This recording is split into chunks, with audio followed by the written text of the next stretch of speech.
who is a champion of starting up the manufacturing again in this country, and he understands the economy and how it works. Mr. Manzullo.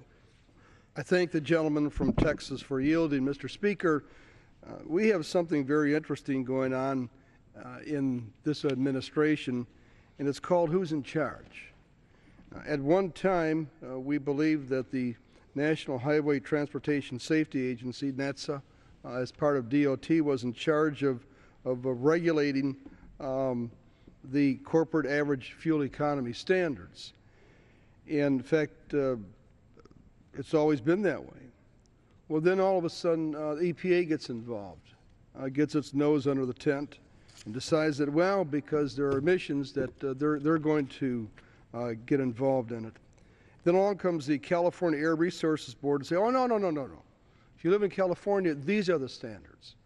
And so we have the automobile manufacturers taking a look at which agency is in control, if any, and what they have to follow, although they have been forced to follow the standard that's been set down by the EPA to have this amazing 54.5 miles per gallon fuel economy for model years beginning 2017.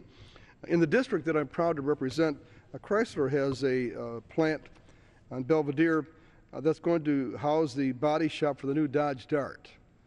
I saw that automobile at the auto show here in Washington this past week, and it's a beauty. It's beautiful. It represents more than a $600 million investment in the community and workforce in northern Illinois, and Chrysler will add more than 1,600 production workers at the same assembly plant started in July when they add the third shifts. And this is another signal of the increase in automobile sales that we're seeing in this country, from the zenith of 17 million that were sold years ago to where we are now. But this car starts at $16,000.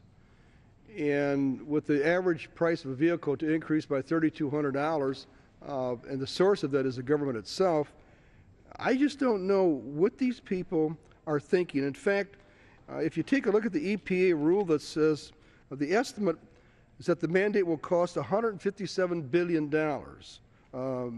which always means the number is vastly greater. That's a lot of money. That's a huge amount of money. The fuel economy rule is, this is classic Obama EPA, but you ask yourself, well, what is $157 billion for? And the great scientists, mathematicians, and bureaucrats over at EPA said, well, this is the cost that it's going to take in investing in new technology. Oh, I hear those words, investing in new technology, as if people that don't even know the sweet smell of machine oil, who sit in offices in Washington, D.C., can sit there with their calculators and their green hats, green clerk's hats, and come to an estimate of what it's going to cost to increase the technology to come up to that 54.5 mile per gallon standard. We all know government figures are wrong. $157 billion, that's a huge amount of money.